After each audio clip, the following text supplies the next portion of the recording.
108 వైష్ణవ దివ్యదేశికాలలో 14వది తిరునరయ్యూరండి. ఆల్రెడీ ఒక వీడియో వైష్ణవ దివ్యదేశికాలలో లైన్గా చెప్తున్నప్పుడు స్థల పురాణాలలో అది నేను పెట్టానండి యూట్యూబ్లో. కానీ మేము అక్కడ ఈ ప్రాంగణంలో తిరిగినప్పుడు, పరిక్రమ చేసినప్పుడు ఈ ప్రాంగణంలో ఉన్న వీడియో ఎంత వెతికినా దొరకలేదండి. మళ్ళీ ఈ వీడియో దొరకటంతో నేను ఇప్పుడు అక్కడ చెప్పింది మళ్ళీ నేను మీకు అప్లోడ్ చేస్తున్నాను, గమనించండి. 2 పెట్టానని దయచేసి తప్పుగా అనుకోవద్దు. తిరునాచియార్ కోవెల్ మెయిన్ రోడ్డు నుంచి డైరెక్ట్గా స్వామి కనిపించే ఏకైక దివ్యదేశికం అన్నమాట. అద్భుతమైన అందమైన గుడి, అంత కలర్ఫుల్గా చాలా అద్భుతంగా అందమైన గుడి అన్నమాట.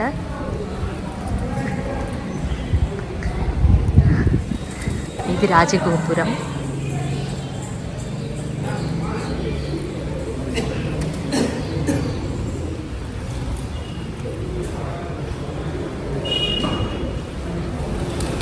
మెయిన్ గుడి నుంచి చూస్తే గరుడాళ్వారుడు డైరెక్ట్ పెరుమాళ్ళు దర్శనమిస్తారు. లోపల గరుడు.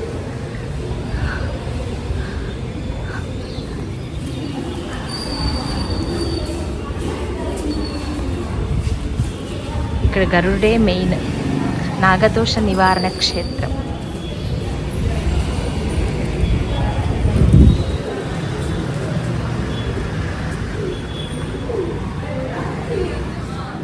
విమానం శ్రీనివాస విమానం. పైన మీరు చూస్తున్నది శ్రీనివాస విమానం.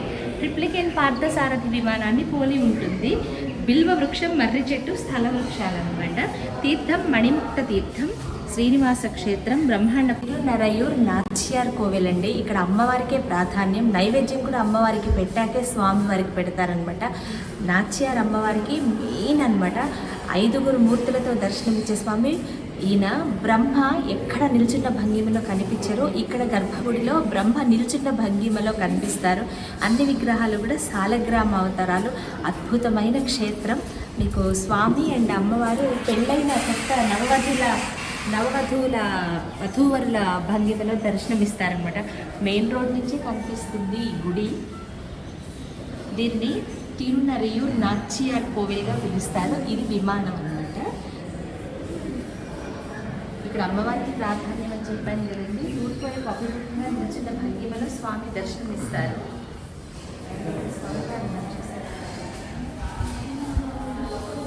ఉత్సవమూర్తి పేరు సుగంధవననాథన్.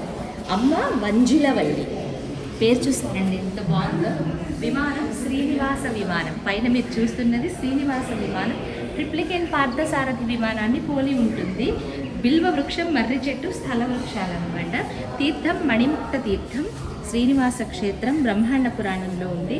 అద్భుత దివ్యదేశాల్లో స్వామి 5 రూపాలతో దర్శనమిస్తారు. పెరుమాళ్ళు మరియు అమ్మవారి వివాహం అయిన తర్వాత భంగిమలో భక్తులను ఆశీర్వదిస్తారు. వెడ్డింగ్ పోస్చర్ అన్నమాట. మరొక 4 రూపాలు సంకర్షణ, అనిరుద్ధ, పురుషోత్తమ. 5వది వాసుదేవుడు. చూసారా ఇక్కడ ఉన్నాయి.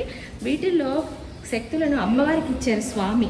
108 దివ్యదేశాల్లో స్వామి శంఖచక్రాలు ముఖానికి ముందుగా గమనించవచ్చు.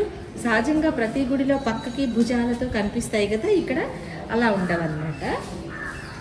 5 పుష్కరిణీలు కలిసి మణిముక్త తీర్థంగా, ప్రద్యుమ్న తీర్థంగా పిలుస్తారనమాట. సంకర్షణ తీర్థం, అనిరుద్ధ తీర్థం, సాంబ తీర్థం, ప్రద్యుమ్న తీర్థం. అమ్మవారే మొదటి పూజ నైవేద్యాలను అందుకుంటారు.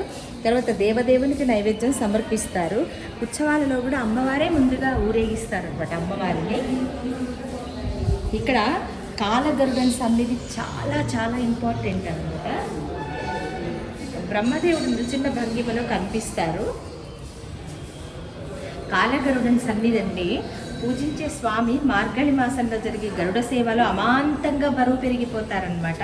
నమ్మశక్యం కాని విషయం ఇది.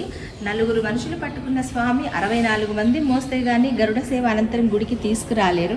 ఆ తర్వాత నెమ్మదిగా బరువు తగ్గి తిరిగి 4 మనుషులు మోసేలాగా తిరిగి బరువుకి చేరుతారనమాట. ఇక్కడ నాగసర్ప దోషాలు పోతాయి. పిల్లలు తెలివితేటలు సంతానాన్ని కలిగిస్తారు. ఒకప్పుడు మేఘవ మహర్షి అమ్మవారి కూతురుగా పొందాలనుకున్నారు. కొన్ని సంవత్సరాల తర్వాత వనజుల చెట్టు కింద అమ్మవారిని పాపగా పొందారు. ఆమెకి వంజులవల్లి అని నామకరణం చేశారు. స్వామివారు 5 రూపాయలతో ఇక్కడ చేరుకుని అమ్మవారిని ఆయనకిచ్చి పెళ్లి చేయమని మునిని వేడుకున్నారు. అలా అడిగిన ఆయన సాక్షాత్తు విష్ణుమూర్తి అని గమనించిన ముని ఎప్పుడూ మొదటి ప్రాధాన్యత తన కూతురికే ఇవ్వాలని చెప్పారనమాట. అందుకని ఇక్కడ నాట్యానికే మొదటి ప్రాధాన్యత. ఇక్కడ యోగ నరసింహ, తిరువెంగడన్, రామచంద్రమూర్తి పట్టాభిషేక భంగిమలో ఉంటారు.